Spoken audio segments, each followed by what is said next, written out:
There we go.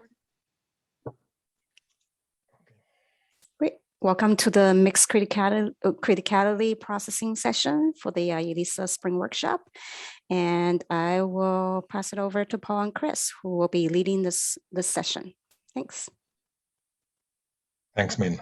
Yeah, so welcome to the session. We actually learned in the preparation the biggest challenge is on the subject, right? Mixed criticality processing on Linux workshop is the workshop aspect of it, and trying to get a workshop kind of an atmosphere over a dial-in meeting with everyone sitting at home or somewhere else is not easy. We have some ideas. We hope technology won't fail us as we progress, but we really want this to be interactive, and there should be opportunities for everyone to engage on this. So it's not like a workshop where Paul and I are going to spend 2 hours presenting PowerPoint slides.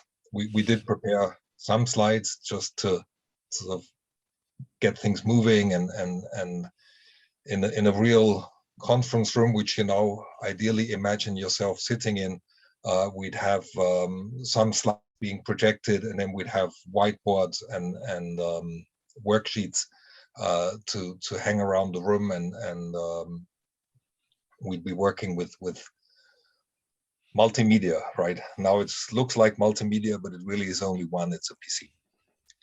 So yeah, so welcome to the session. My name is Chris Temple. I work for ARM in Germany, and I'm a lead architect for safety and reliability systems engineering. I've got more than 25 years background in functional safety. I originally came from control theory, so that's my actual background. And because all of control theories, control systems are feedback control systems, are safety related. Even at the time in the mid-90s, I started getting involved in functional safety related aspects, and I've stayed with the subject matter for 25 years now. I never like to call myself an expert, because there's so much subject matter related aspects to consider in safety that really you would have to be a subject matter expert on all the different applications that safety gets applied to, which obviously is pretty difficult. I've done a reasonable amount of work in the car industry around originally airbags, and then electric power steering, communication networks in the car to link all these systems together. And then in the last years, autonomous driving, which curiously is actually how I got started in this in the mid-90s, in funded projects looking at drive-by-wire systems. So, Paul, do you want to go and take that? I'm Paul Albertella. I'm a consultant at Codethink.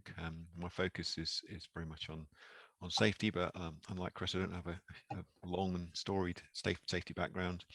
I've been working in software engineering in all sorts of contexts for the past 30 years. A lot of that has been in what we might think of as in embedded environments, but that could be a mobile phone as much as a car. I think what's kind of led me to this, to focus on safety, is really a kind of a growing interest in the way that engineering processes contribute to it, because that's something that I've had a very long interest in. Not just how we develop the software, but how we put it all together, and how we kind of make sure that we're achieving what we set out to achieve.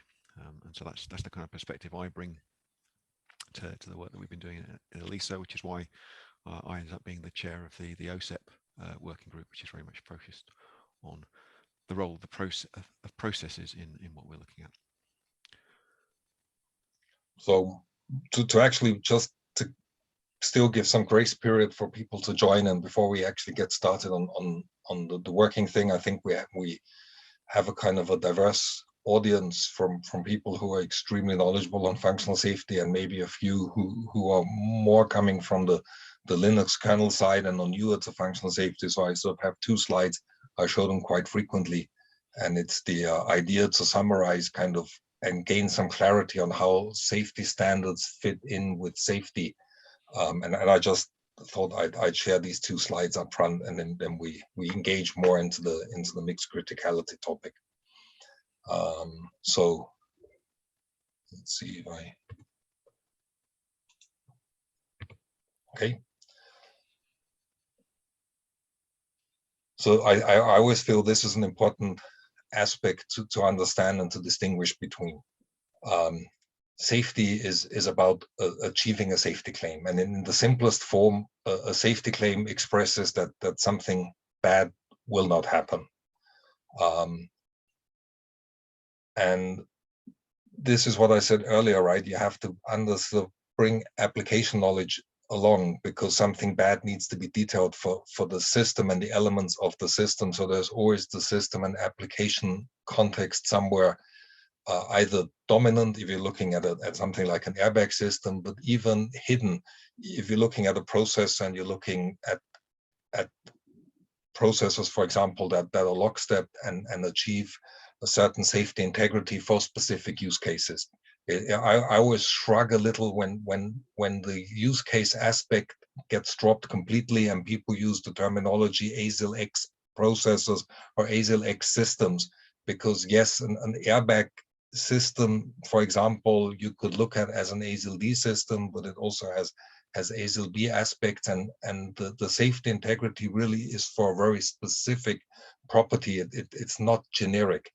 And the broader those properties are, the harder it gets to achieve safety. For one, as you introduce safety measures and safety mechanisms to ensure that something bad doesn't happen, you're actually increasing the complexity of the system. And then you get this famous who's checking the checker type problem.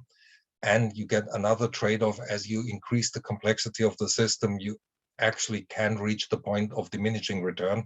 So you're adding more fortification to the system, but the fortification itself becomes so complex that it becomes a new source of problems inside the system.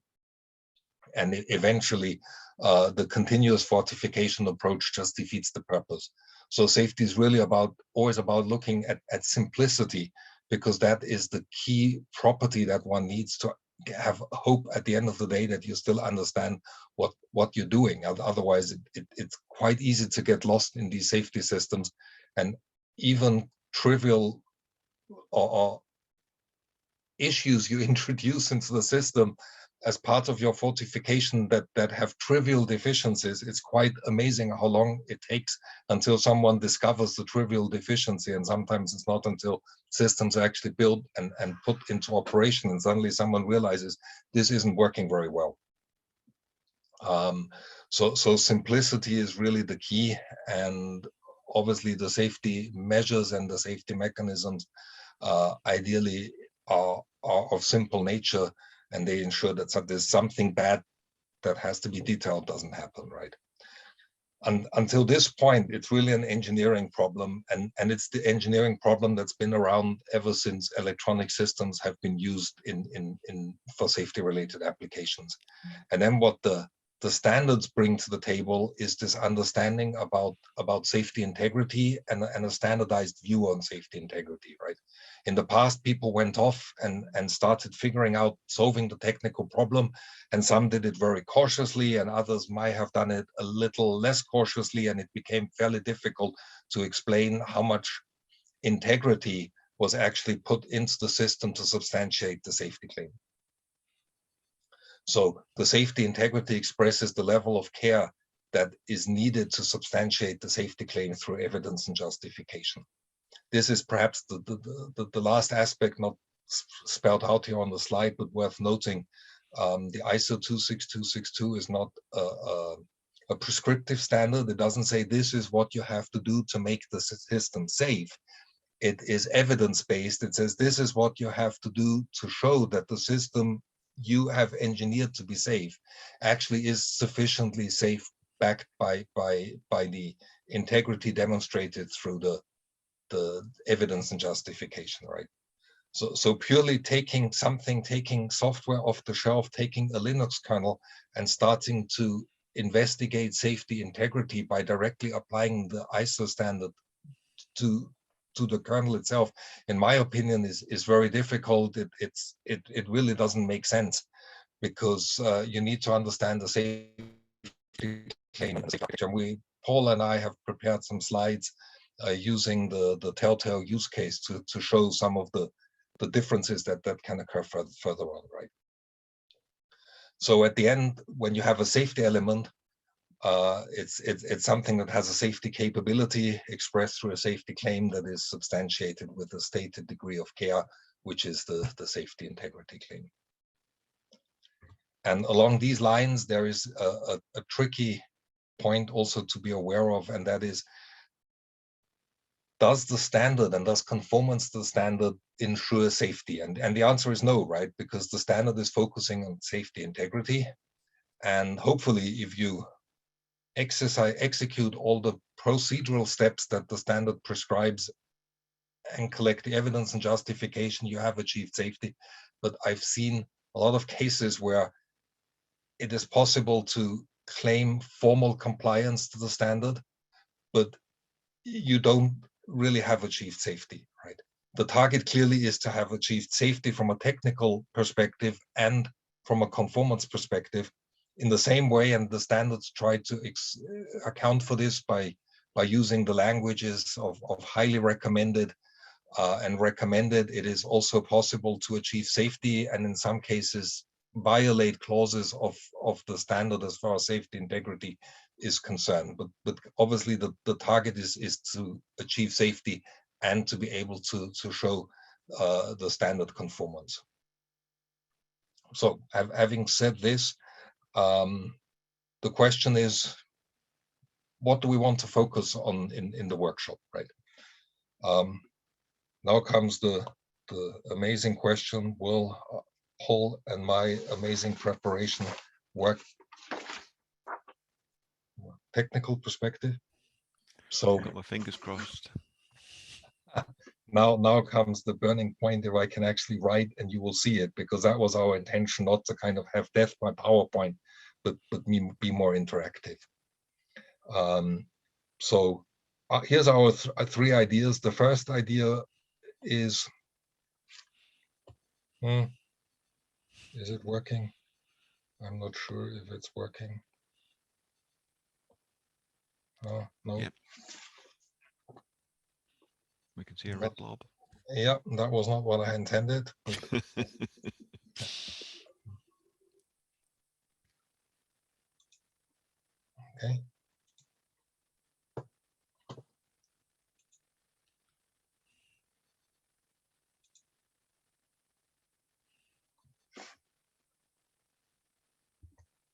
I learned the shortcut 2 hours ago.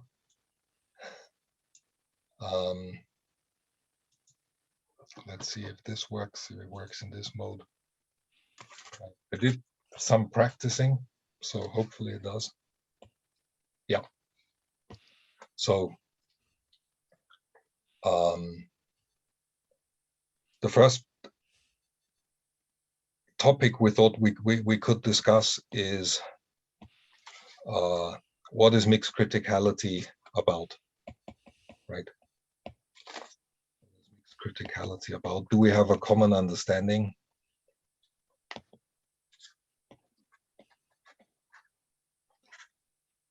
The second topic we thought we could cover is why is it non-trivial? So where do we see the key challenge, and what implications does that have for the work in the ELISA project? And the third topic that we thought was worth discussing is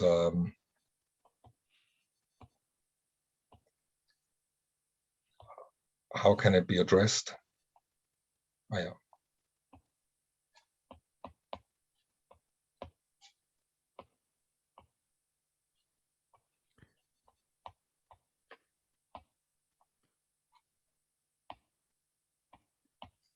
And I think when we were preparing for this, I think we'll kind of start off by defining what we're talking about, but then the other two I think we can probably do as an interleaved discussion, because Yep. the one naturally leads on to the other. Yeah. So this is where you have to now imagine us moving between different whiteboards in the conference room.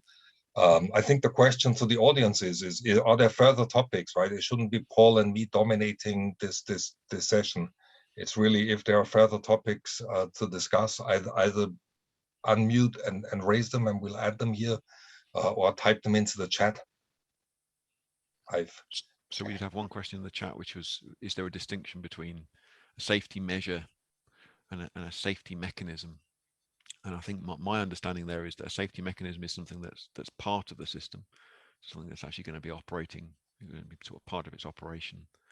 Whereas a safety measure, that's an example of a safety measure, but a safety measure could also be something that you do during the development of the system. Yes, I always sort of have these role model use cases. If you imagine flash memory or memory, then what is typically the safety mechanism typically used to argue safety across memory is some form of hash or ECC typically, right? Because you want to have higher availability.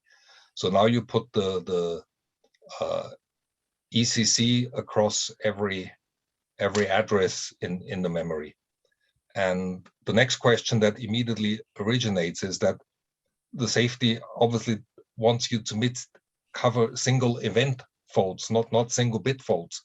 So how can you ensure that a single event doesn't upset multiple bits in the memory? And how this is done is that the bits for one particular address are spread physically across the die. So you group all the bit zeros together, you group the bit 1 physically together, 2, and so on and so forth. And it's called column multiplexing. And the safety measure is now the physical arrangement of the bits on the die.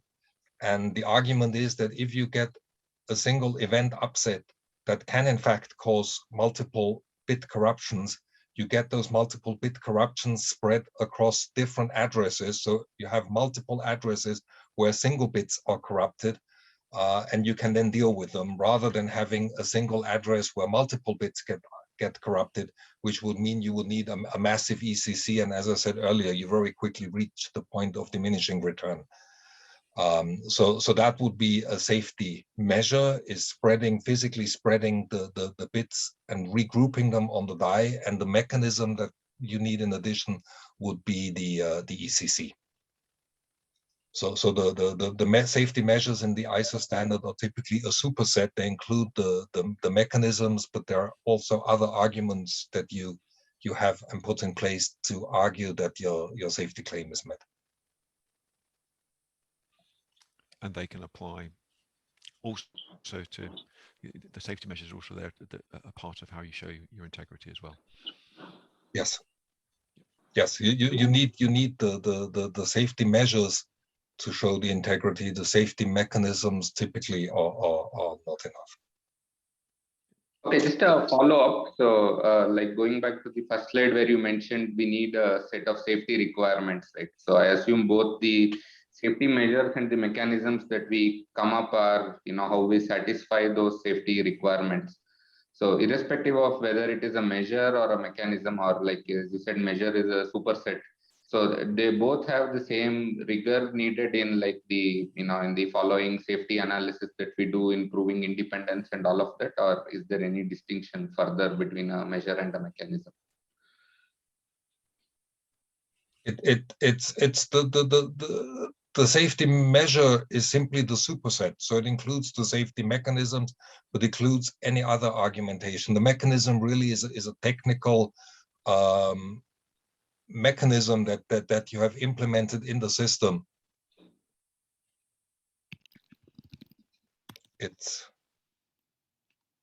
Whereas measures can use. So the safety measure is really tied to your claim and integrity, and the safety mechanism may be part of the Lego that the safety measure is comprises.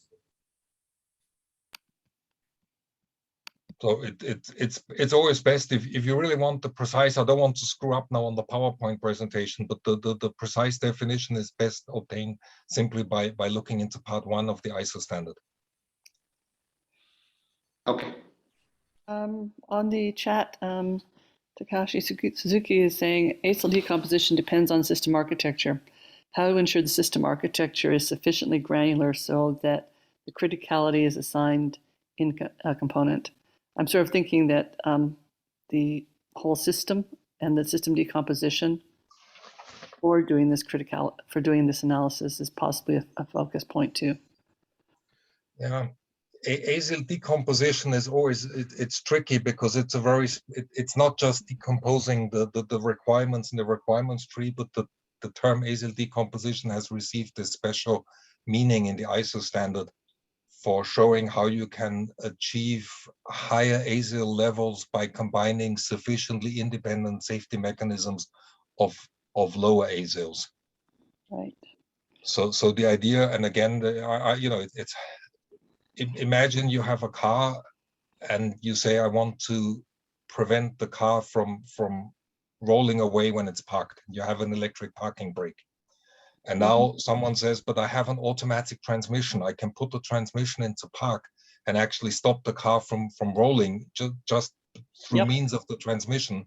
I wouldn't actually need the electric parking brake. And the idea of acyl decomposition is that if you already have a safety mechanism that can achieve your safety goal, but perhaps at a lower level of integrity, then you can add another mechanism of lower integrity and claim you have achieved the overall safety claim with the high integrity. That's the key here, is that the decomposition idea is a way of structuring a safety argument in a particular way. Right. But in the end, you still need to actually have your kind of your safety claims clearly stated and clearly structured. The point being is that a safety claim which is going to be of sufficient integrity, we're going to be delivered with sufficient integrity for one acyl level, might not work for another. And your argument there is saying, I have this, the combination of this mechanism or set of mechanisms with this level of integrity, with this mechanism with a lower level of integrity, and together they provide a high enough integrity for the overall purpose. Right. I'm just sort of thinking though that I'm just trying to tease out, I guess, is the best way of expressing what Suzuki's pointing to is, your point 3 is how can it be addressed? I'm sort of wondering is, is there practices and structures in the system architecting that we should be talking about too as part of the workshop? Yeah, absolutely. And I think that the simple one there is you need the system architecture first, really. Right. Or at least you need to start doing exploration from the system architecture perspective. Exactly. You have to have a system architecture. Now that system architecture might actually include some kind of level of abstraction. So if you're trying to argue about a component of a larger system, then you might simply state your assumptions about that larger system. But in the end, you still need a system architecture at whatever level of abstraction from a concrete system in order to start doing this. Okay, I've captured the best practices. A good point. Is there anything else we should add? I mean, we can always go back and revisit the slide. It's the idea is to have it more dynamic. Right. If there's no further, I don't see anything on the chat. I haven't had any further comments. And I think the best practices is a good point. Then let's look at whether we have a common understanding on what mixed criticality is about. So the idea we had is really to say, okay, let me see if this works.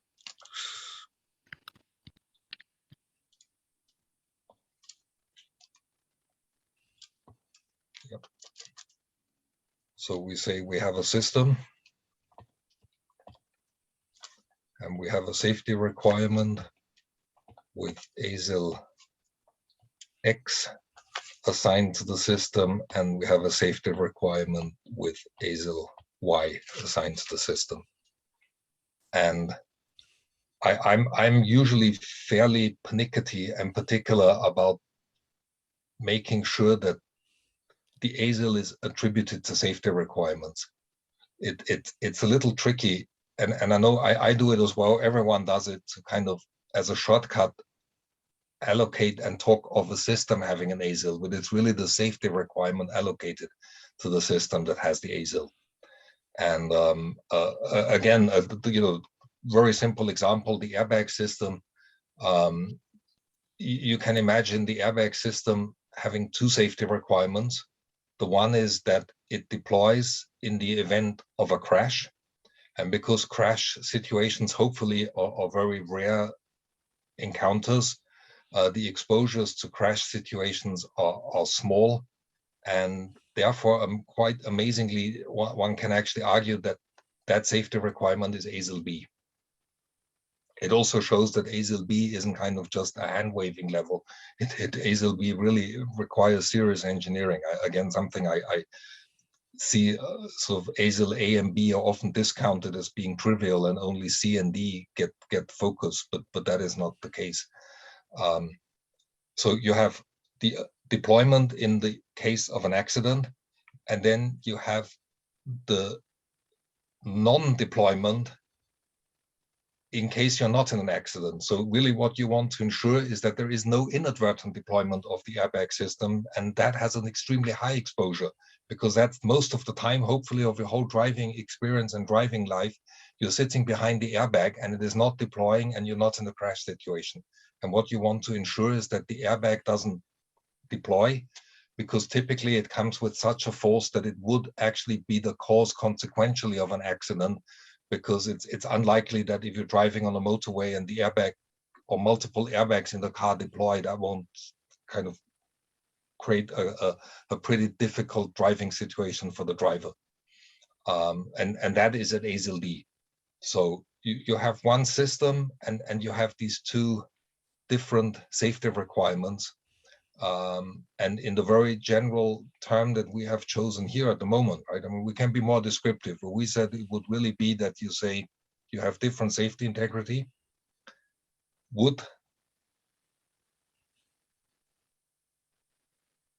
and there's also the case of where I always add and coexistence, because if you have safety requirements of the same integrity, but they're developed and integrated separately, then you also have the same problem, right?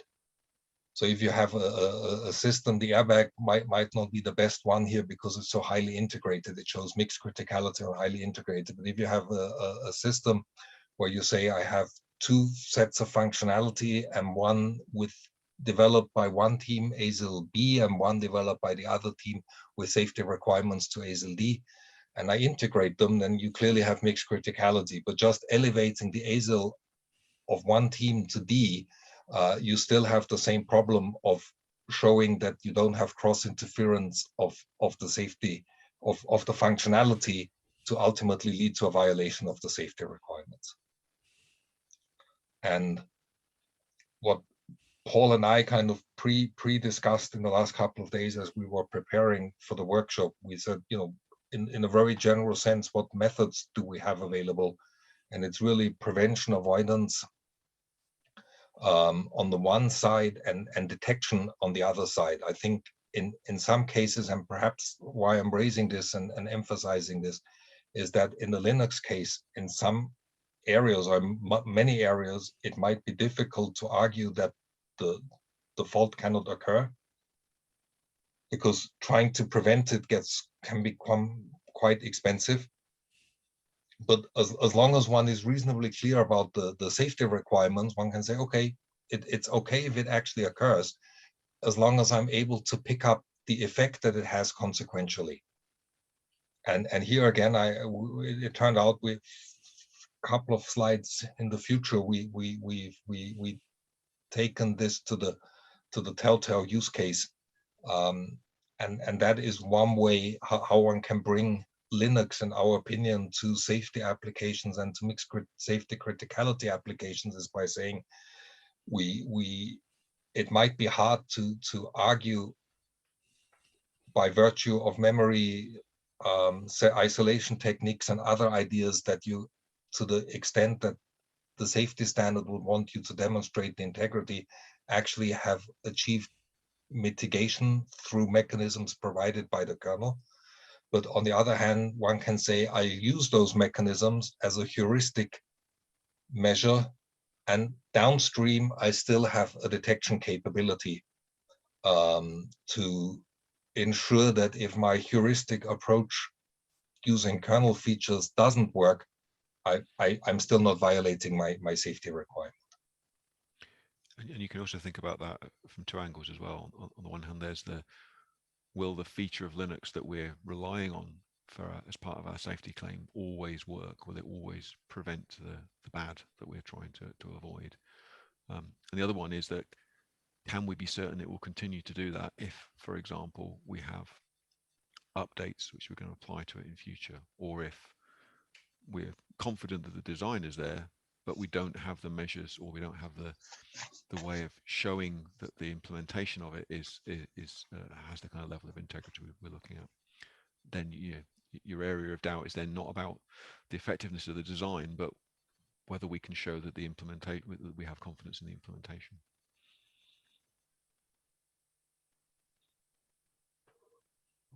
So there was one more detail I thought might be worth discussing or talking about, and that is in particular when you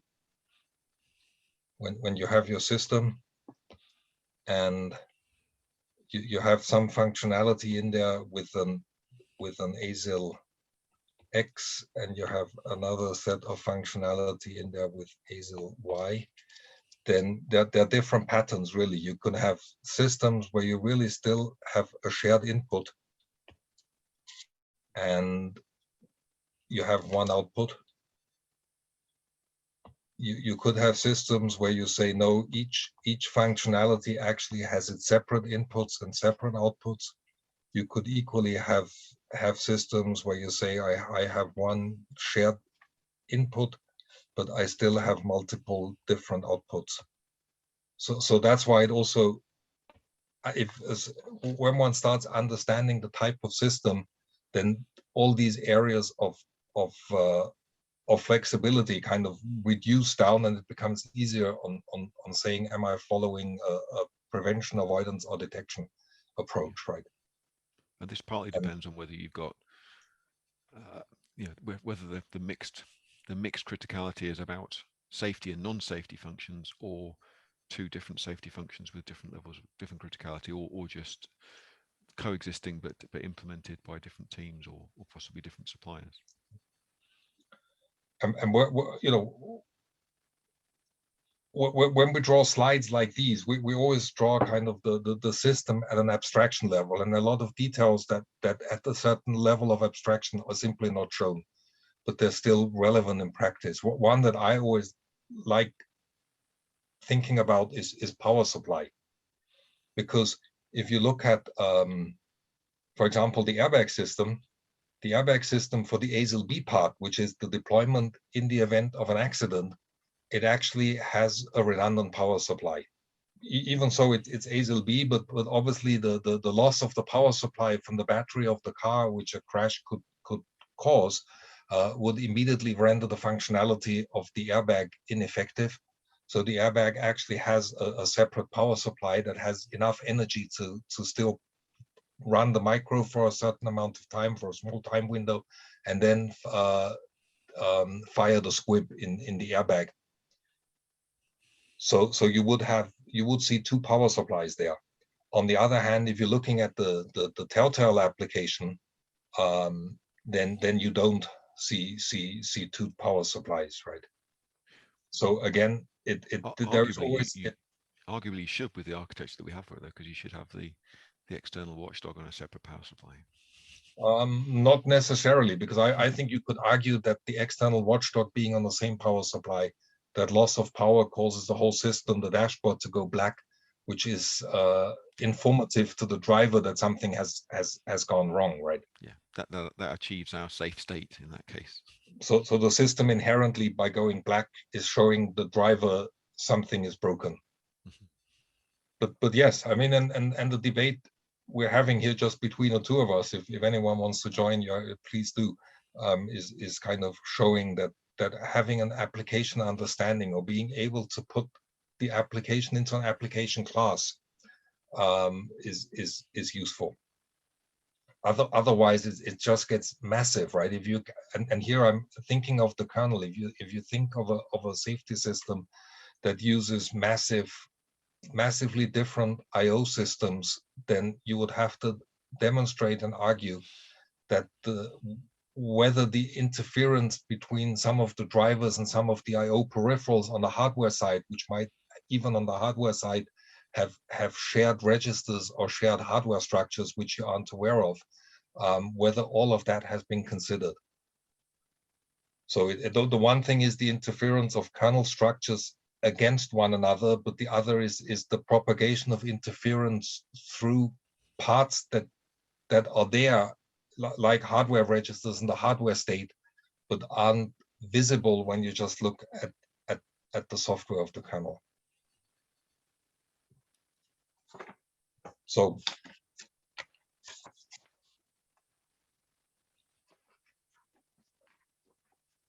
that what we've sort of discussed now in the working group is the telltale use case, and it actually is a mixed safety criticality system, because in addition to the requirement of avoiding or detecting the corruption or loss of the telltale, there is obviously also a requirement to display the regular dashboard content.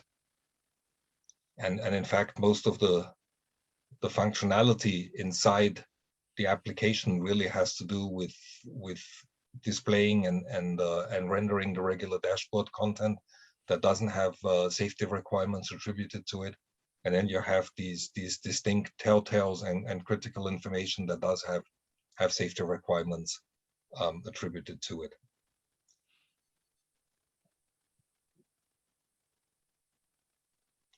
So isn't there also the effective of, so the detection of corruption, does that encompass the detection of a freeze state, i.e. the telltale stops updating?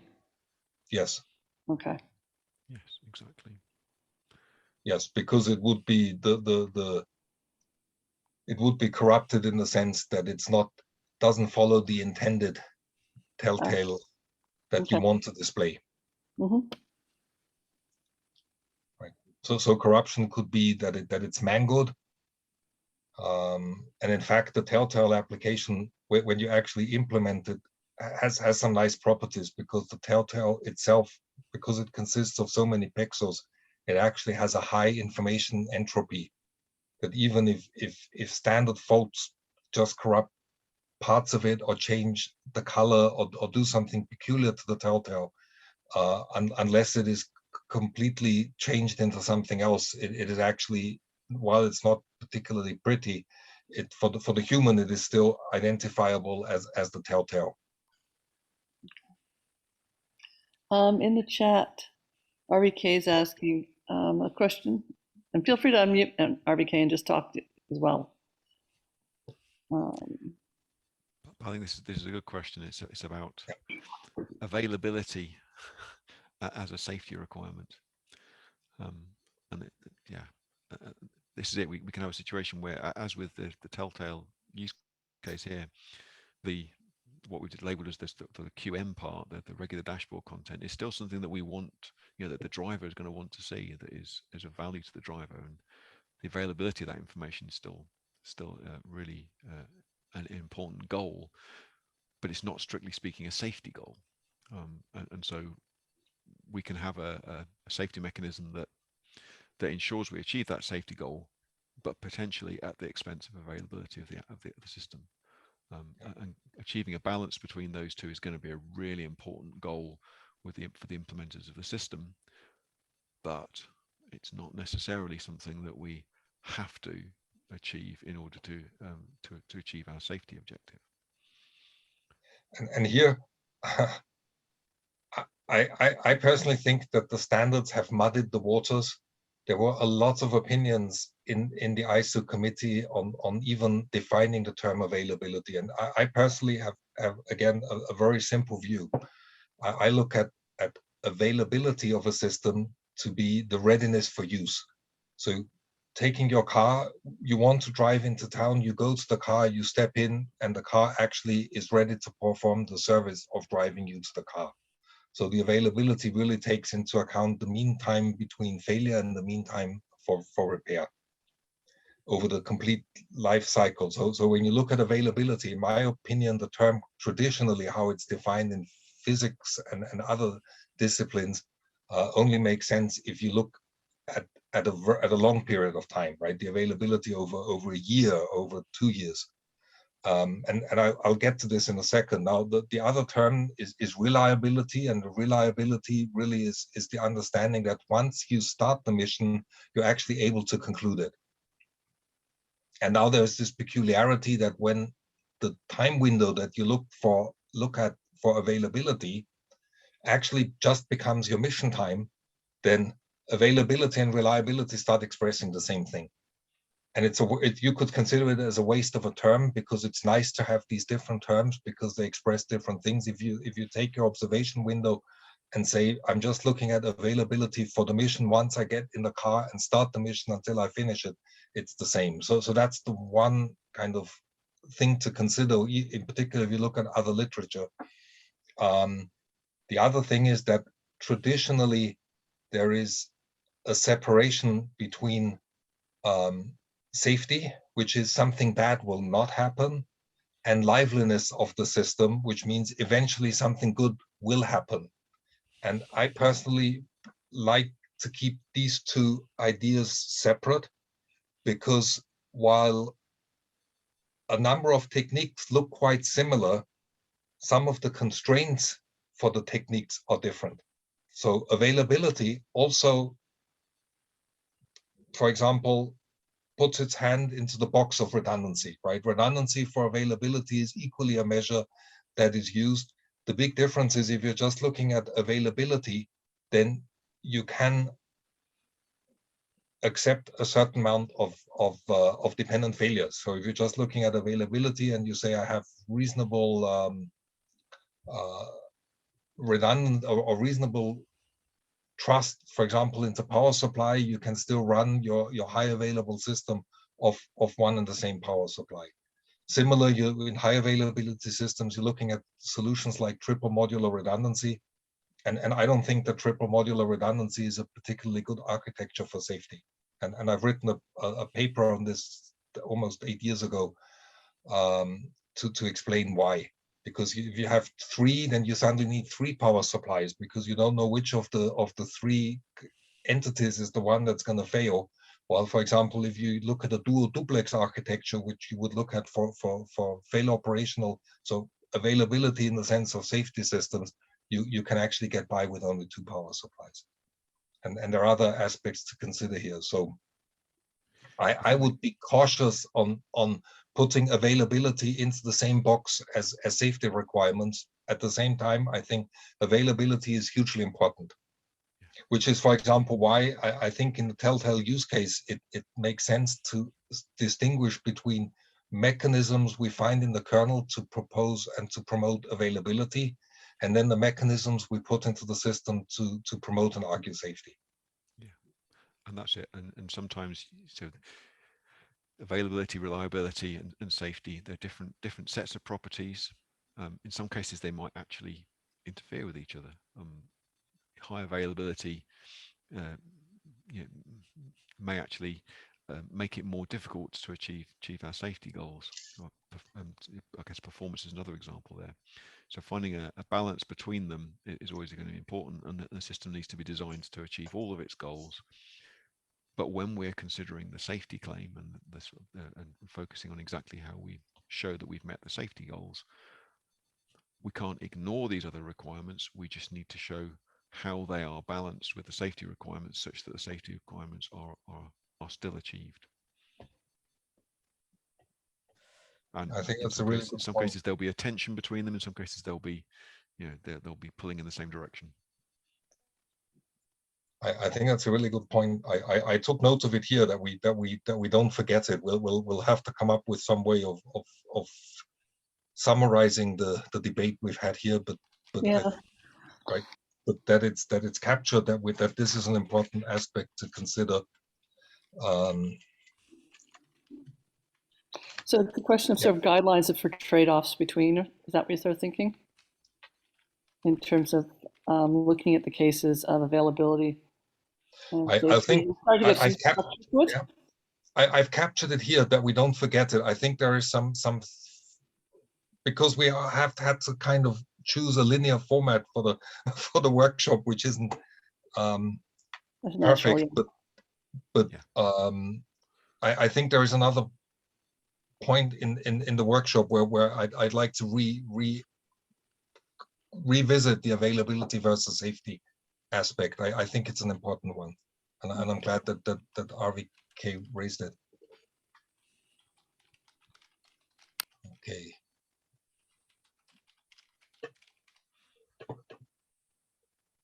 Okay. So if there is any further comments we want to add here, we can always go back.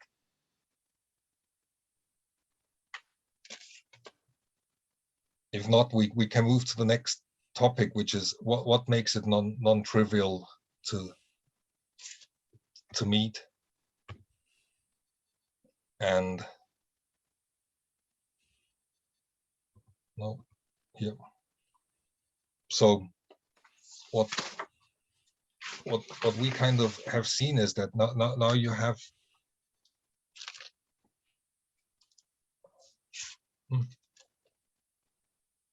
let's see.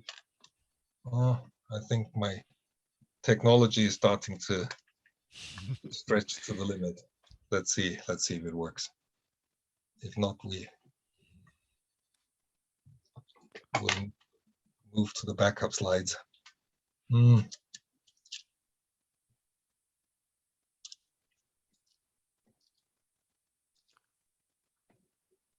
It's not quite sure. Okay. I think this is this topic here about the first topic here about the interference surface.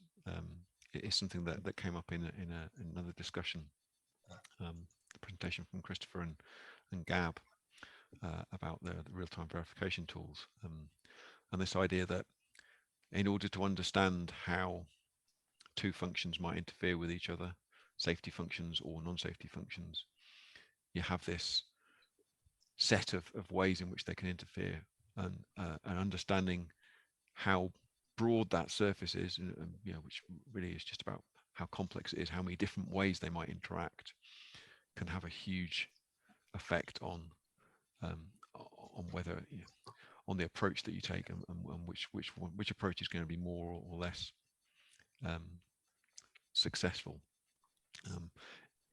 If you've got a very broad surface and an operating system, an interference within an operating system is an example of an extremely broad surface. It's very convoluted, and there may be lots of potential dependencies.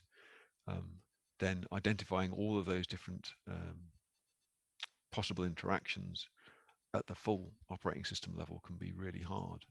You can narrow it down by focusing on particular functions, but it may also be that you can actually architect your system in such a way that the real surface that you need to sort of demonstrate the interactions on is smaller.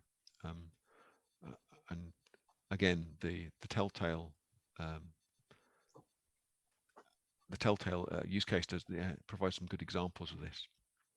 Yep. I think technology is failing us here, isn't it, Chris? It looks like it, yeah. Yeah. The window that is blocking what you see, now, but I can't quite. Yeah. Give me one more attempt on fixing this. So you can think about this in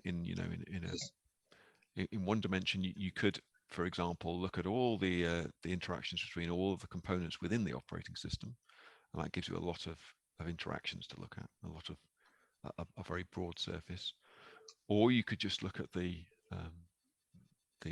syscalls into the kernel, and you know how those interactions with the rest of the components in the system, but that's going to limit your understanding of some of the possible ways in which you can interfere as well.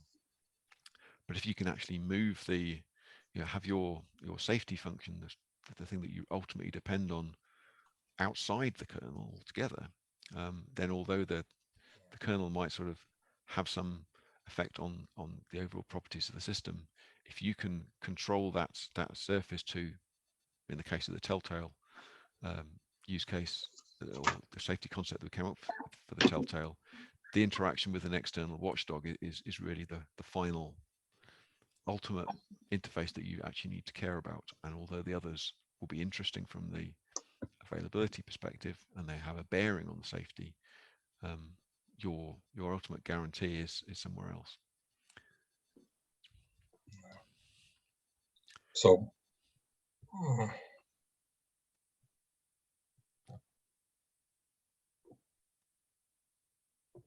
So Shua's kind of put a good summary in the chat of availability and safety and reliability, different properties that intersect with each other. They might be conflicting at times, but a good balance between the three is necessary to build a functional system. Yes, that's a good summary. And on the mixed criticality, as the figure on the left was, I wanted to draw it, and I don't know, we're getting interference. This is definitely not a mixed criticality system. I think fall back on your slides at this point. something is interfering, and I don't know what it is, because I've actually. We need a workshop on effective whiteboard mechanisms for ELISA workshops. That's what we need. Hang on, let's see if I can resurrect my slides and salvage PowerPoint.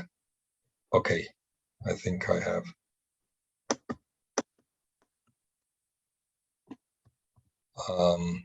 Yeah, so not sure.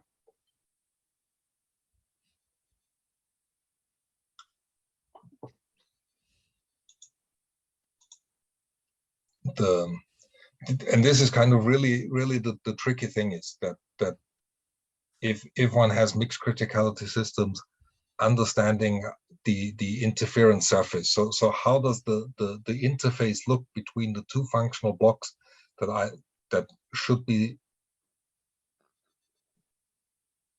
sufficiently independent, and is it possible to actually even characterize the complete interference surface?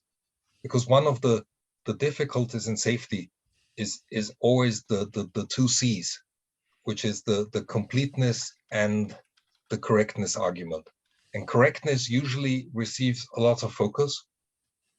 So there's a lot of focus on verification and validation. The completeness aspect is one that is sometimes ignored or doesn't receive sufficient emphasis, but I think the completeness argument is the really tougher one of the two, because as long as I know something is there, I can analyze it, I can discuss it, I can talk about it. Functionality that is there but nobody is aware about it, and it can interfere, is much harder, because if you don't even know it's there and you don't know that it has an interface towards the functionality that you want to harden against interference, it is much harder to understand. And here the operating system kind of has this one scope of providing an interface to the application, but the operating system also has a huge interface towards the hardware and to understand the hardware. And we have seen quite a few cases. I have seen quite a few cases in the past where there has been very strange coupling that hasn't been expected between the functionality of the hardware interfering in everything working to specification, but interfering in an unexpected way, because no human had thought about these two functionalities of the operating system in conjunction with one another, right? One team has been looking at one driver, another team has been looking at something very different. And the fact that there is some shared functionality on the hardware side that can actually cause interference was just overlooked. So I think one of the big challenges we have in the kernel is to understand the interference surface, which I don't know, Paul, do you want to take over the slides, because it's a little irritating now that the Yeah, let me try that.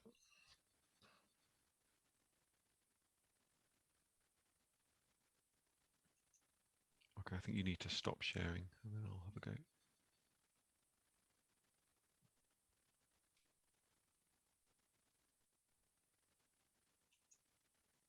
okay.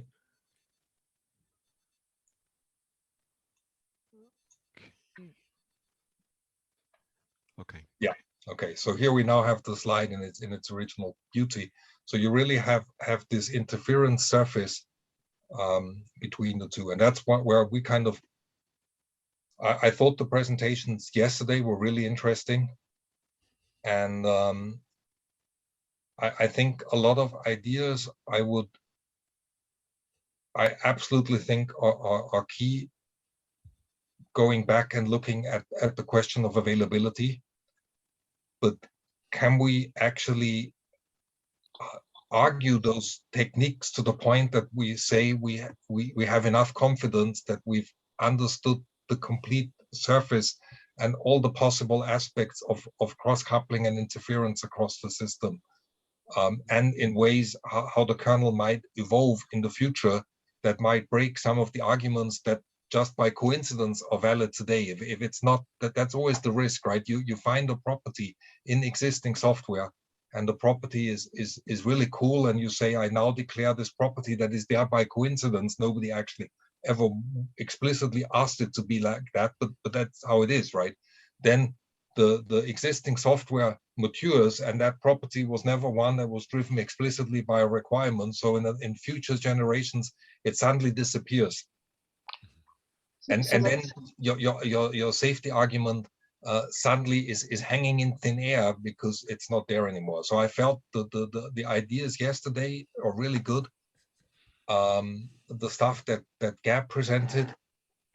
My concern today is can we get the interference surface under control, or how much effort is it to do that, and to what level of integrity would we be able to achieve that in general terms. It's always much easier in very application specific terms, and that might be a way to solve the problem. So there's some of this, I think it's a question of looking from an application into the kernel and the external interfaces there. I think that's one of the principles of the kernel, that they've made an explicit requirement, is they minimize the change, not avoid it completely. That's user space API. So those are the interfaces I think we can sort of say are explicit. The call information are the implicit ones in the call graph within there as portions interact. And traceability on that is, we've got call graphs, we've got a lot of things. The question is that those will potentially change. So if we're making up, if we're basically saying, hey, this is a requirement, this is going to let us do certain things. One of the things that sort of seems odd to me is we should be basically engaging with the kernel community to say, hey, can we count on this as a requirement going forward, and get it documented, made explicit in the documentation of the kernel. That's an interesting idea, isn't it? Because this idea that a design isn't just a depiction of the way something works. It's intended to be a specification for how it should work and should continue to work. Right. Because we don't have that kind of design for the kernel. We have lots of things which we can and do count on because they have always, or we can expect them always to work that way because they're fundamental. But it may be possible for us to actually talk the kernel community into being clear about that. As you say, at the moment, the one thing that they are very clear about, and the kind of the one absolute requirement, is don't break user space. So the interface is relatively fixed, the ABI, but how the functionality within the kernel is achieved is not fixed, and is deliberately open to evolution. Mm-hmm.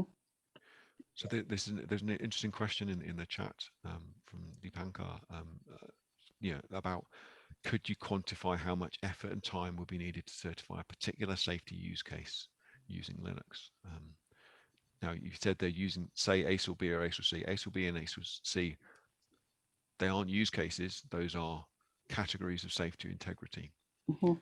And I think the answer, really for a particular use case, it will depend on just how much that use case relies on functionality in the kernel, and whether that functionality is relatively self-contained or whether it's integrated with a lot of other things.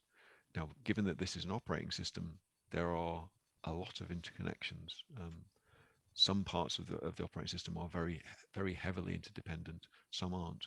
If you're reliant on the behavior of a particular driver, for example, then that's relatively self-contained. But even then, there's some levels of interference.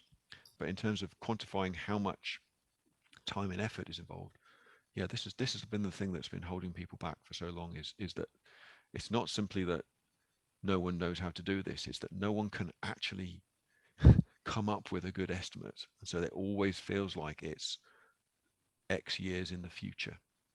And part of the problem there that certainly we've sort of, the concept we've involved in discussions at ELISA is, the problem there is that if you're thinking about certifying Linux as a whole, then that always feels like an impossible task. Focusing on the role of Linux in a particular safety application actually starts to make it possible. It may still be very hard for certain safety functions, depending on how many things they depend on the operating system for, but it's still something where you can actually start to break it down and say, these are the aspects that I need to investigate. These are the aspects I need to show and supports my safety claim, or how it might potentially interfere with my safety claim. And then you can actually start to say what the time and effort is involved. But yes, this is the ultimate question with Linux and safety, is how long will it take me to do this? And part of the problem is that it's very hard to say until you start on a concrete use case. I think when we actually are able to do this for a concrete use case, that gives us a data point that makes it more possible to make those kind of estimations. I think it's a great comment for kind of the slides where we look at the telltale use case. You can already see kind of a glimpse of them shining through on the left. So it's a key point. A point of trivia, right? There is always this resistance of looking at application-specific solutions for Linux, and then people try to solve the safety problem in a generic form without an application. And for me, coming sort of as an electrical engineer, it always seemed it's much easier to solve it in one particular case and then generalize from there, rather than trying to solve the general case and then believe that it can apply to the application-specific cases that everyone shunned away from earlier. So it seems let's focusing on concrete problems and then solving them, and then maybe taking simpler problems and raising them. Yeah, can we summarize Matt asks, can we summarize the implicit interfaces as time and space? Function A doesn't prevent function B from running on time. Function A doesn't corrupt any data on function B. Yes, it is time and data memory space. I'm not even, if you construct your system cleverly from a time perspective, and there is tons of literature out there on time-triggered systems. I spent, I don't know, decades of my life on time-triggered systems.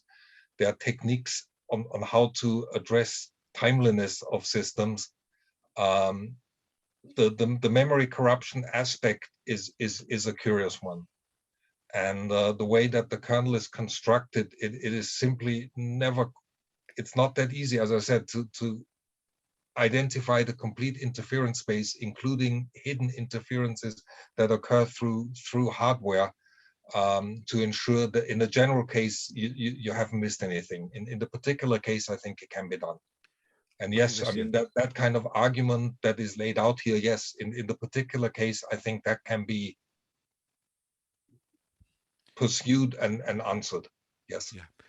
Yeah. I mean, there's a kind of there's a summary of the different ways, the different types of interference in one of the annexes in ISO 26262, which is probably worth us going through in one of the working groups, actually, because it is quite helpful to kind of frame the problem a bit better.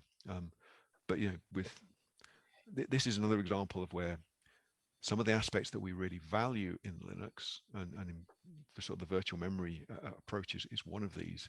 It makes a lot of the powerful performance and adaptability of Linux possible, are also a weakness, in the sense that we can't make absolute claims about the integrity of memory spaces because of the way that it's structured. However, there are other ways in which we can address some of those risks. If you have an application that absolutely must not have its particular bit of memory that it's using for a safety function corrupted, then you can apply some logic within the application to ensure that the integrity has not been compromised. Yes, that's a pain for the application developer, but actually, if it's much more difficult and possibly performance impacting to address it in the operating system, and actually it's only that one safety function that needs it, then actually that's the right way around to do it. Yeah, sure. I made the comment, right, on submission. Design code tests do get submitted for review at once. However, the process is not documented. It's not just the documentation, it's the assurance that the safety standards require. And where I kind of still feel uncomfortable is looking at multi-core systems with cache coherency and preemption. And in those systems, it is so easy to screw up on some form of locking mechanism that I just question whether, even with the rigorous design code and tests, whether it is possible to find those kind of detailed glitches that exist when these different components come together. Because I think it really means that whoever wrote the code code perfect to the understanding on how the architecture should behave. The person who wrote the architecture and the architecture implementation is perfect to the understanding of the person who believe this is how the architecture should behave and the tests against it. The only challenge is that these two understandings, which are developed by completely different teams, are just slightly off, right? They're not largely off, they're minutely off. There are corners and corner cases that are unbelievably tricky, even in hardware, where the hardware behaves in a certain way that just is not intuitive when you write the software. And it's not until after you found the bug you say, it's obvious, right? I mean, I think everyone who's written software and found bugs, in particular ones in hardware interaction scenarios, in hindsight, it is so obvious that you can't imagine that in foresight, you just didn't see it and how it could have slipped. And it's the famous joke, the shortest joke amongst programmers is last bug. You think that's the last one. Now I found this one, there can't be another one that is still there. And some of them are really very curious. And including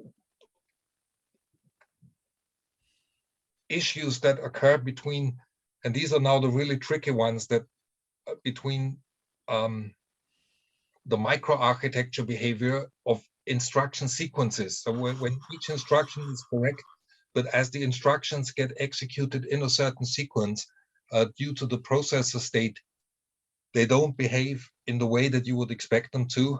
And now you have a compiler in between that has an expectation of how the architecture works, and you have C code and the expectation of the person who wrote the C code on top of it. And at the end, now you get this huge surface that you have to analyze on, am I really confident that when I put this complex software into operation, that I'm actually achieving the safety objective, right? So that's why, as I said earlier, I'm always very keen on seeing safety arguments at a system level that are fairly easy to understand, where if someone can show you within an hour why it works and how it works, and the interference surfaces are small and manageable, then you gain this huge confidence that the completeness aspect actually has been achieved. And the bigger the interference surface gets, the way that the architecture is partitioned, the less confidence, at least I gain, that the completeness has been achieved. And it's not that what is shown to me isn't correct. What is shown to me is usually perfect.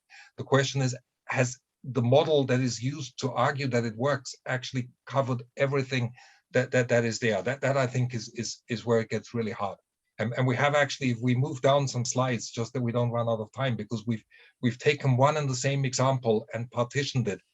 Right, so we said, how can it be addressed? Just this is actually almost what we've covered now, right? The next slide, Paul, is we said to gain control of the interference surface. So really and I think a first step of saying we just look at the interference surface by looking at the kernel functionality itself is great, but then you still have to expand and say, how does the whole surface look like? And keeping it simple, in my opinion, is just a magic solution to any safety problem, right? So if we look at the next slide here, we've just taken the telltale use case and we want to show what happens if by making some changes, right? So in this case, this was kind of the original idea, where we say we have a forward path that generates the bitmap, and you first have an object model, you render it, you create a bitmap in the frame buffer, and that goes out through the display controller to the display. And then you have a reasonably separate return path where you say, now I actually look into a return buffer whether the telltale is actually there. And now you take an external watchdog, which is the beauty of the EGAS architecture. And the EGAS architecture argues excessively through this external mechanism, and you have an external challenge response watchdog that gives you the assurance that the part of the functionality that you want to keep independent inside your system actually still is executing across major control checkpoints.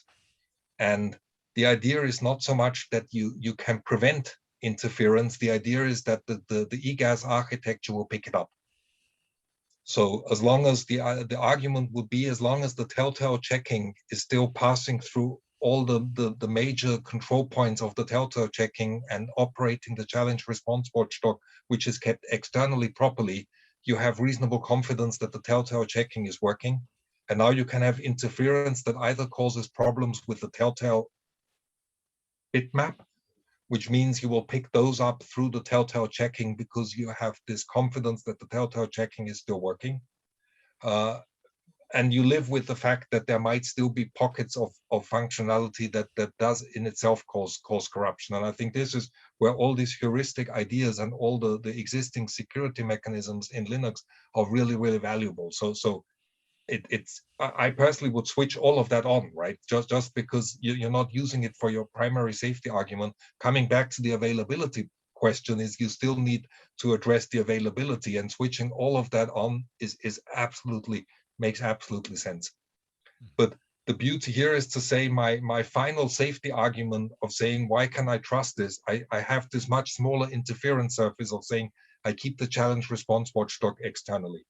And I think this is a very simple architecture of enabling Linux in a safety application, because you actually avoid having to investigate the internal interfaces from a stringent safety perspective.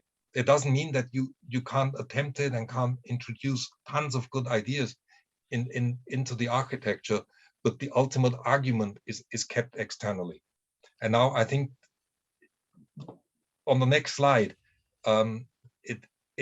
you can see what happens, right? Now you say, let's integrate the watchdog and let's make the watchdog part of the system, and suddenly your interference surface runs right through the internal intrinsics of your Linux architecture, and it makes it that much harder to now argue there can't be a failure mode that also starts corrupting or disturbing the watchdog from executing.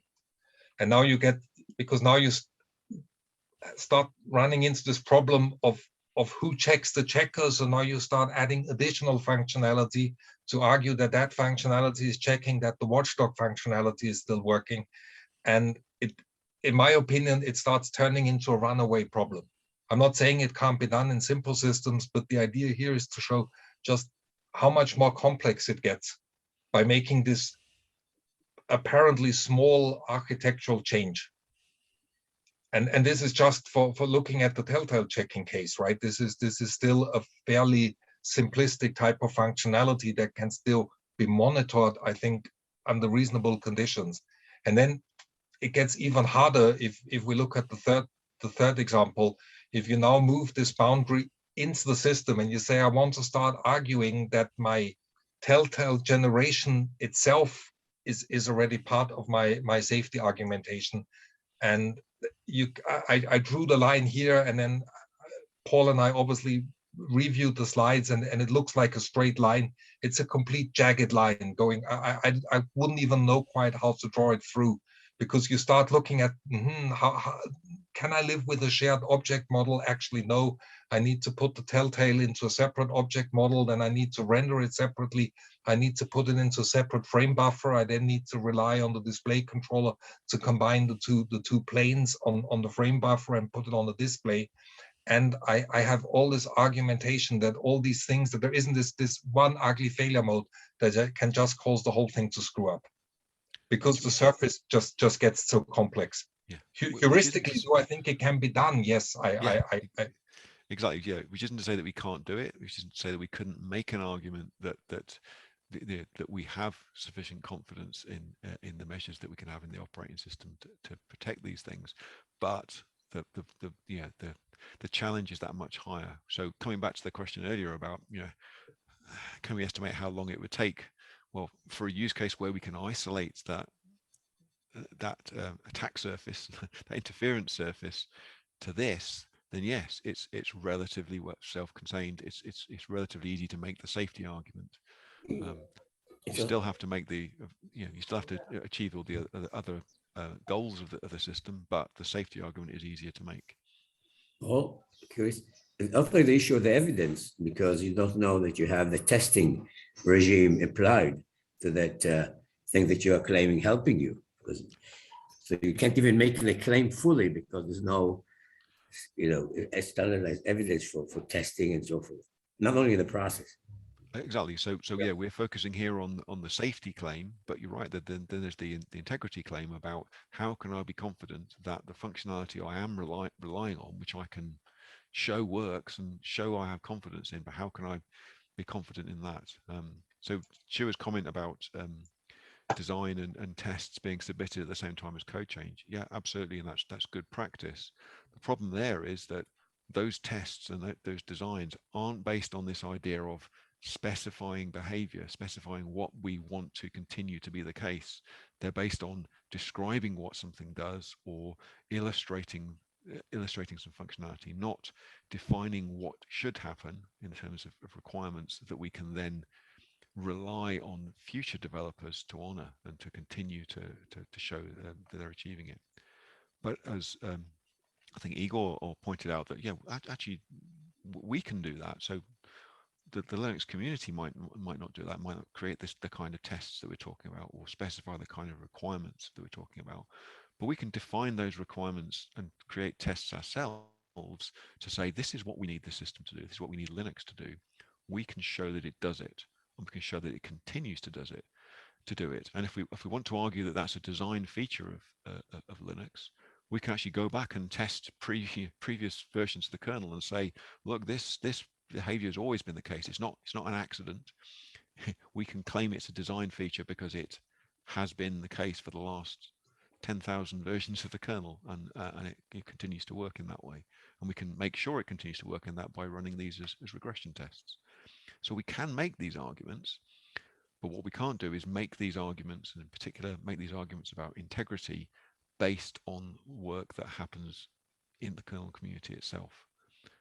That work can help to inform what we do to show that, but it's still something that we're going to have to do, or that somebody's going to have to do.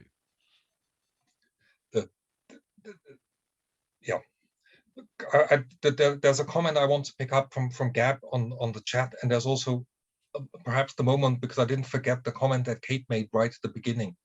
of application classes. And what one idea where Paul and I kind of were kicking around as we were discussing the workshop was whether it would be possible to come up with kind of some application classes and say, even, this might be a trivial one. I don't think it's that trivial, because still arguing how many challenge response points do you have to put into the telltale checking to gain sufficient confidence that your external challenge response watchdog is actually covering the telltale checking sufficiently. I think even that is a non-trivial exercise. But it is already an architecture template that enables the use of Linux in safety applications, and maybe also in the medical area, where detection where you can live with, for example, heuristic avoidance and safe detection, might be a possible synergy that we see between those two application domains. And that doesn't mean we have to stop here, but we could say here is one solution, and taken all the way to an implementation and to a more detailed investigation of how good does it perform, and does the kernel, what additional challenges does the kernel bring to the game, even in this apparently straightforward approach, and then say, okay, and in parallel or in addition, however we organize it in our work time, we start saying, supposing we now want to raise the bar an additional notch, and have a slightly more complex surface, because we start taking drivers or the watchdog into our consideration. How does that change? And then we solve that problem. And then we can take it all the way kind of to the third problem, where we say, yep, we have the interference surface really running across through the whole kernel, and you really can view two applications running on top of the kernel as if they were running on two completely independent pieces of hardware with no interface at all, because we have hardened the interface that actually exists to the point that it is fully understood and fully controlled, which I think is then the gold standard, right? I just want to avoid that we start focusing on the gold standard, which might be very hard to achieve, and at the end run into the struggle of having perhaps nothing on the table, or a number of ideas.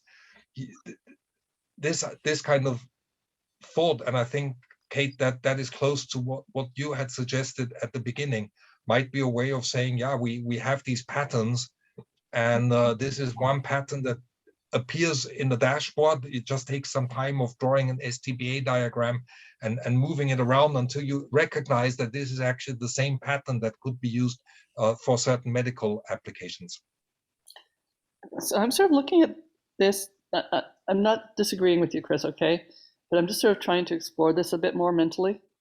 And what I'm thinking is, we've got cases, as a first cut at this, we've got cases where the drivers in Linux are providing part of the functionality.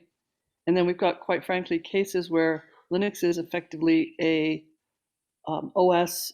It's providing system level services, but they're not key to the algorithms that are needed here. And so in the medical device with the OpenAPS, one could substitute out that algorithm running on any other OS. It wouldn't have to be Linux. Yeah. Whereas here in the telltale case, we potentially have cases where the Linux is one of the key aspects. And so I think maybe one of the separation points would be asking the question of, can another OS provide this functionality or not? And then at that point in time, the interface you're looking at here is the external user interface to Linux, which isn't going to change. And so that's where the analysis would have to happen from the application, from the algorithm, effectively. Okay. I think that's a sort of starting point, and that's the most coarse starting point. But getting a handle on that case, where a lot of things are running, the algorithms running in user space that just get services from the Linux kernel, that one is pretty much what we're looking at in the medical right now. Yep. But that's also a very, very, very common case out there. Yeah, right. I think, as I said, right, I think what would be nice if we could identify a few what I call design patterns, Mm-hmm. and then and then there is more synergy, right? Yeah. Maybe because I think an industrial work group, if they have the same design pattern, they're looking at the same technical problem.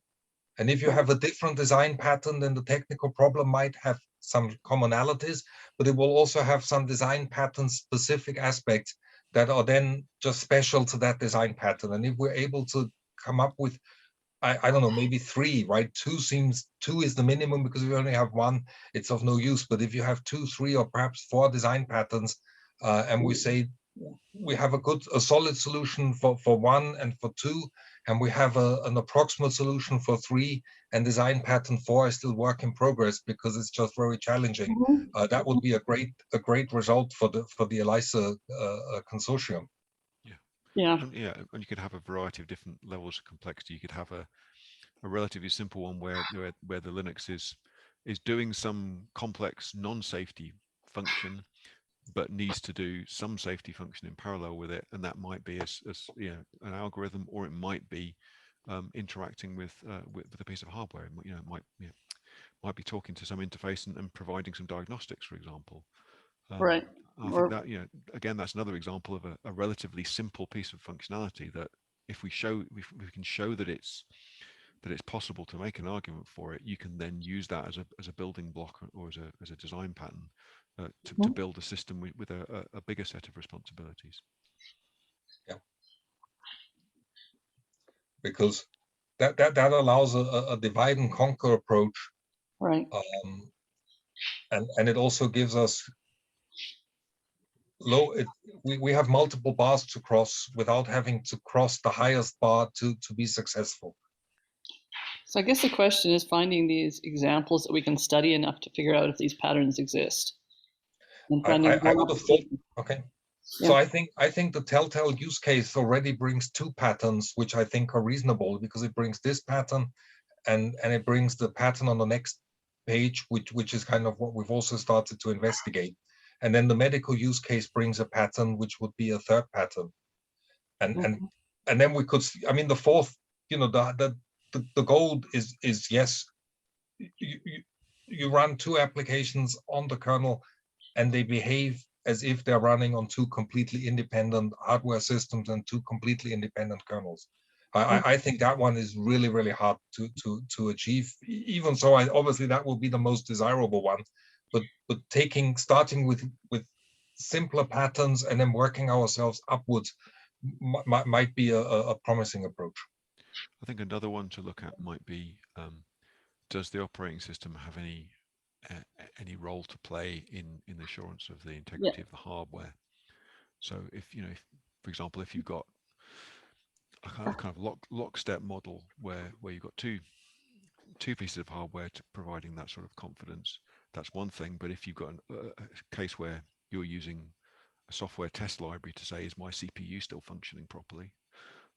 You've then got the operating system's then got some level of responsibility to be there as well in achieving your safety goals, because you still need the CPU to work. And similarly for just actually responding to memory errors correctly as well. If memory is a key part of your safety argument, you need to make sure the operating system actually deals with them. Even recognizes the memory errors is a start. So I think that's another angle to look at. I'd also say the communication. So it's not just the physical device, but it's actually the communication that happens between devices that the operating system is facilitating. That's another really good one, and I think a networking use case might be an interesting one. And obviously, the CAN bus use case in the automotive context is always going to be important. There is, if there was one comment from Gab earlier on the timing requirements, are easy to detect. That the answer is yes and no.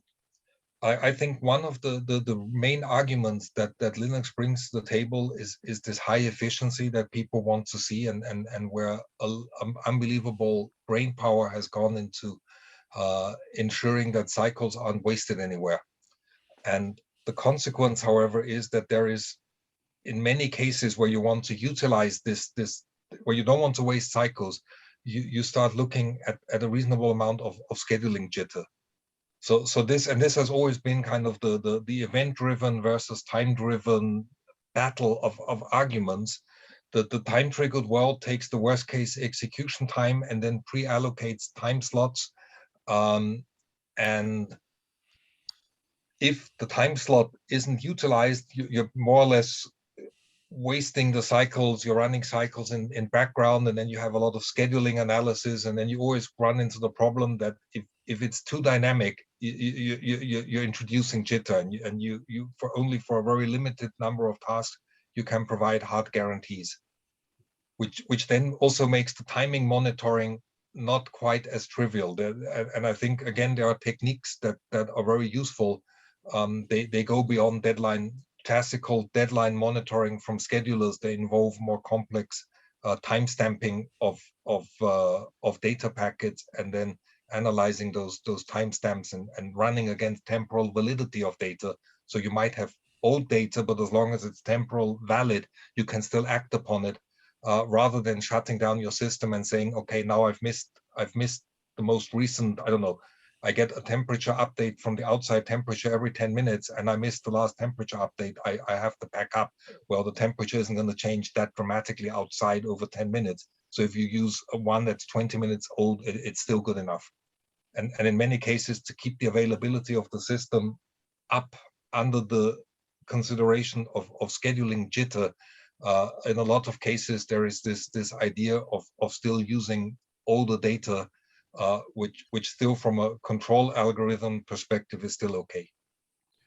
And otherwise, if the time monitoring gets too tight, but again, this is kind of, it is extremely application dependent.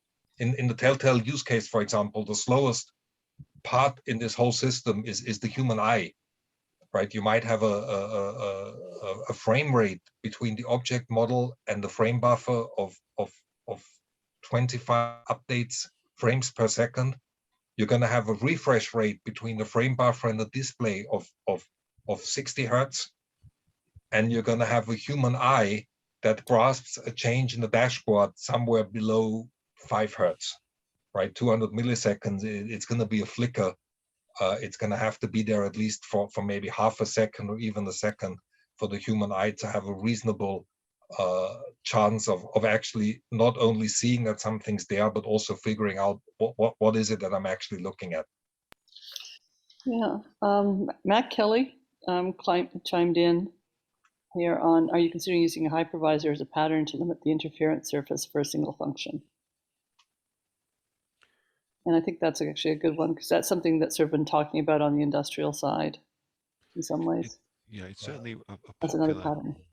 A popular approach that I've certainly come across in another number of other contexts. And there's a couple of aspects to it. The first one is, I guess, first of all, you have to trust your hypervisor,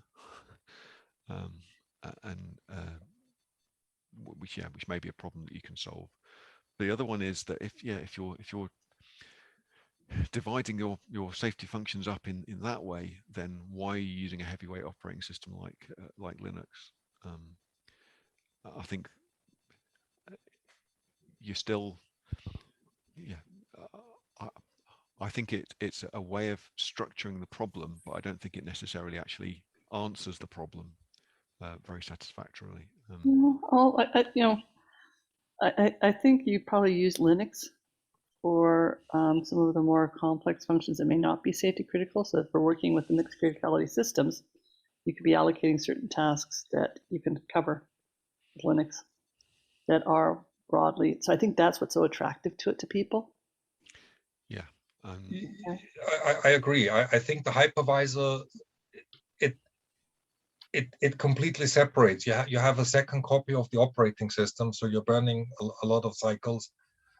And then it depends on the two applications that you want to host now on the two virtual machines. How much interaction do they have? If they have no interaction whatsoever, yes. But the tighter they're actually intertwined with one another, and the more cross communication you have between the virtual machines, the less effective the hypervised approach gets from an efficiency standpoint. You're more, that's why you would actually want to pull them into the operating system and have them managed by the kernel, because the management of threads and by the kernel is more efficient than the management of virtual machines by the hypervisor. So you're going to get more latency in the communication between processes communicating over virtual machines than you're going to have between threads communicating and managed by the kernel itself. Wouldn't it also take a lot of responsibility away? So I remember from the beginning in the discussions which we had said, if we had a hypervisor in there and running Linux as VM, that it somehow ended up in saying, well, most likely then our Linux is just a QM. And then if we have already the hypervisor, the next one is to say, put the RTOS next to it and be done all there. And then we end up in being thrown away of our use case at all. Plus, we still have to analyze the complexity of the hypervisor. Yeah. Not only that, I mean, if you just look at the use case we're looking at now, right? And you imagine we could say, okay, let's pack the forward path and use one virtual machine for the forward path, and let's put the return path with the telltale checking into a separate virtual machine. You're burning a lot of cycles. It just becomes a cycle expensive approach, which might mean you have to choose the next grade hardware just to accommodate the virtual machine approach. And then the question immediately emerges, is it necessary? Or couldn't a simpler approach address it as well? So I think hypervisor, yes, for separate, for things operating in very high isolation to one another, and if the effort of burning the additional cycles warrants the use case, then the hypervisor is a viable solution. But it's also a question is if you're in a use case where you wanted to use Linux, I'm assuming that a lot of what you're valuing is Linux's ability to manage those resources efficiently and effectively. And the moment you start to split those the machine's resources up in a hypervisor, its ability to do that effectively starts to degrade, which may work for your particular use case, but it's not a magic bullet. I think it's a way to do it.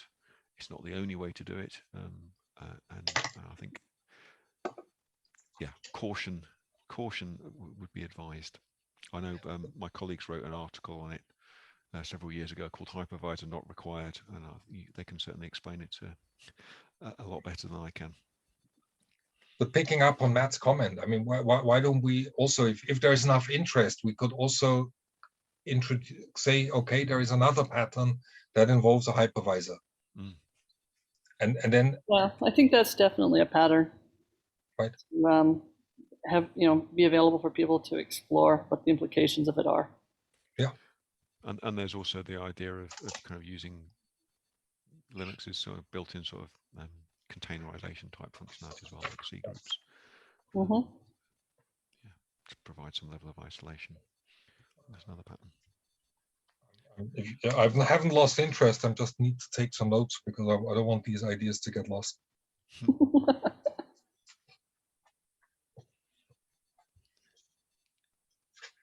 Okay. Okay. And yeah.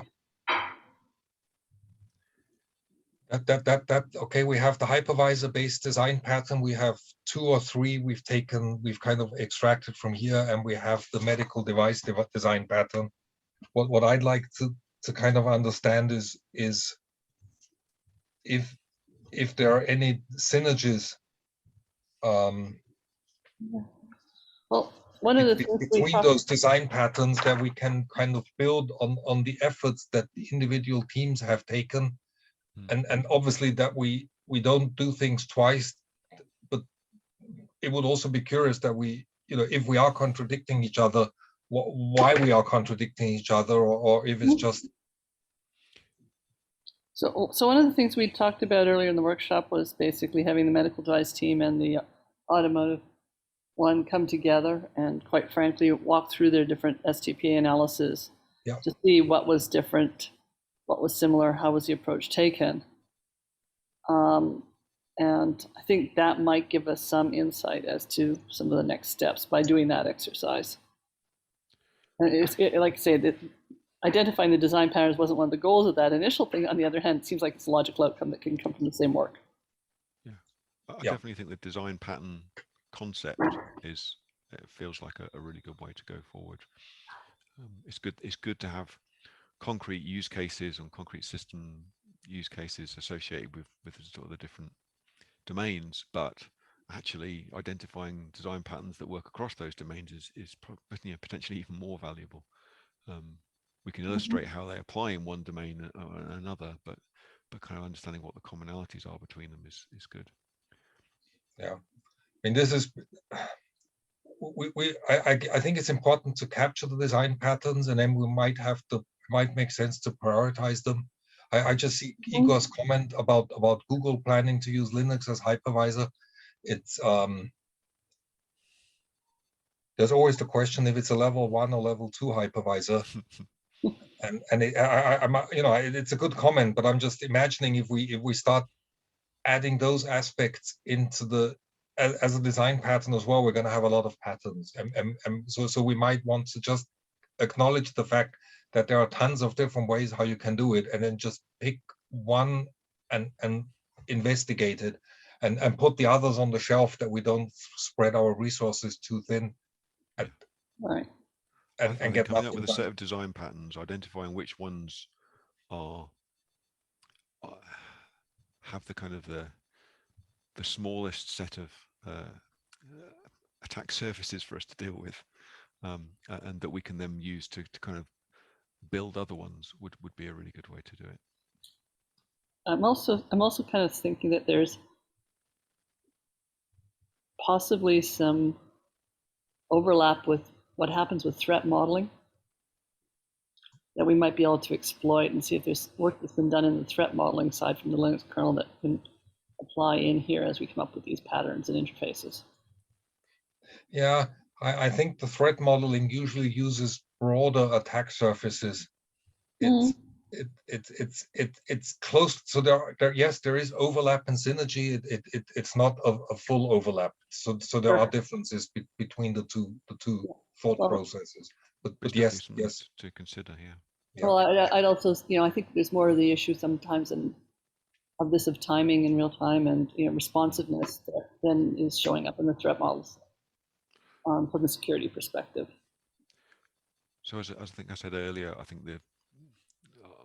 if we can break down the kind of set of types of interference that are listed in one of the ISO 26262 annexes, and use that as another checklist of things we might want to consider, I think that's another way to break the problem down and say, where do we have solutions for this? Where do we have arguments for these? And then overlay that onto our patterns, because some of the patterns will require those to require us to address some of those modes of interference, and some of them won't. And so we can kind of build up some Lego bricks for assembling. Very much so. Yeah. So there was one question in the chat, and I'm not the right person to answer it because I'm not aware of microkernel based Linux variants.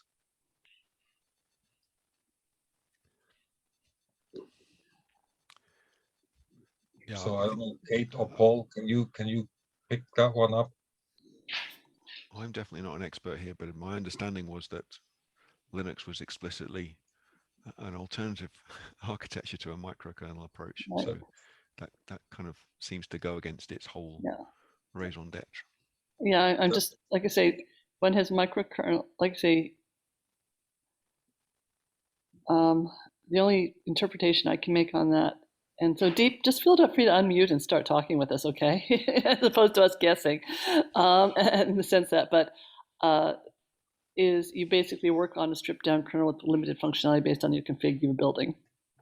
And so you try to work for your minimal kernel with certain minimum config information. But I don't think that really fits the definition that we see with microkernels in RTOSes, in the RTOS space and other things. So, oh, okay, Gab's chiming in. Gab, you too can unmute. Yes, microkernel. Okay, go on. Yeah, I think I can unmute now. I think, yeah, so a sort of microkernel model idea was proposed by Igor, that I think is also in the audience here, that maybe can comment a bit further. So, and we had a brief discussion in a recent architectural working group session. I think the idea was to have different mapping protection for the same physical memory accessed in kernel mode by different processes. Okay, so right now the whole kernel virtual address mapping is maintained by the MMU with the same protection. So there is no any thread executing kernel mode has the same as the same right to access any part of the kernel space. So the idea was basically to be able to differentiate depending on the thread,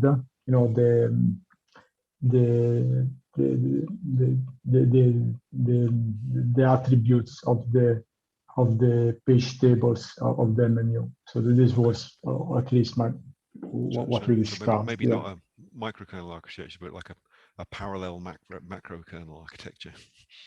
So to have it's more like address space isolation. So the idea is depending on what thread currently executing on a specific core is supposed to do, only the memory which it would have a right to touch is exposed as writable or exposed at all. The challenge is to transition quickly between one mode and the other. And one way could be, for example, to have a replica of the page table where in practice only the branch leading to the amount of data which needs to be made writable, unwritable on the fly is different. So basically you flick the PGD or the root descriptor, but you can recycle most of the TLB entries. And for example, by using ACID, they might not even have to be pushed out. That was the core of the idea.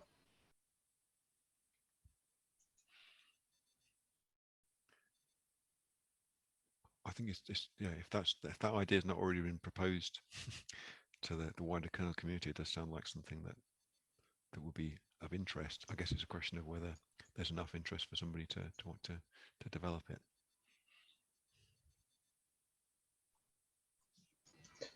We see. I'm still trying to hack it together. Mm-hmm. Yeah, I mean the question is yes. I mean, yeah. The question is how much of the, if you're moving to a more of a bespoke variant of the Linux kernel, are you still achieving the purpose of using Linux? No, that's not my intention. My intention would be to it was the comment of Deep, right? Okay, sorry. So if we try to move the kernel more into looking like QNX,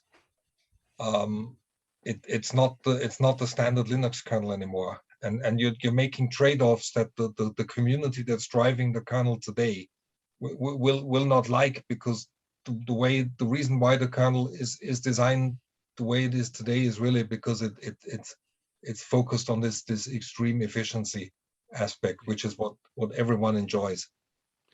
But if you could have a variant that enabled you to kind of value different things and get a balance, then yeah, it doesn't seem incompatible with the idea. But in the end, it's a question of whether there's a strong enough community interest to drive the development of such an architecture forward, and as you say, whether you could then continue to benefit from the sort of general development of Linux. If it was sufficiently harmonious with the sort of the rest of the system architecture, then it could work. But I guess that's this is one of the fundamental questions we have in ELISA: is do we want to drive the development of Linux into something that we could more easily use in safety, or do we want to work out how to use what we already have? I think we probably want to do both. I think, as I said earlier, the gold design pattern, the gold standard that you say you're really able to execute 2 applications on the kernel, and it looks from the level of interference and isolation as if they're running on 2 completely independent systems. I would assume that for that kind of a pattern, you probably would have to make more deeper changes to the kernel, moving it towards more of a QNX type or microkernel. Because that's really if you put it the other way around, the microkernels were really designed around the requirement of this higher isolation at a cost of less efficiency, because if you could combine both, you'd have the magic solution, and it could achieve all requirements. So we do have another session immediately after this one.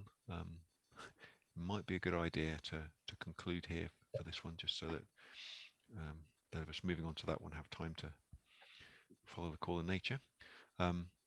But are there any other kind of final remarks or things that we'd sort of like to follow up on?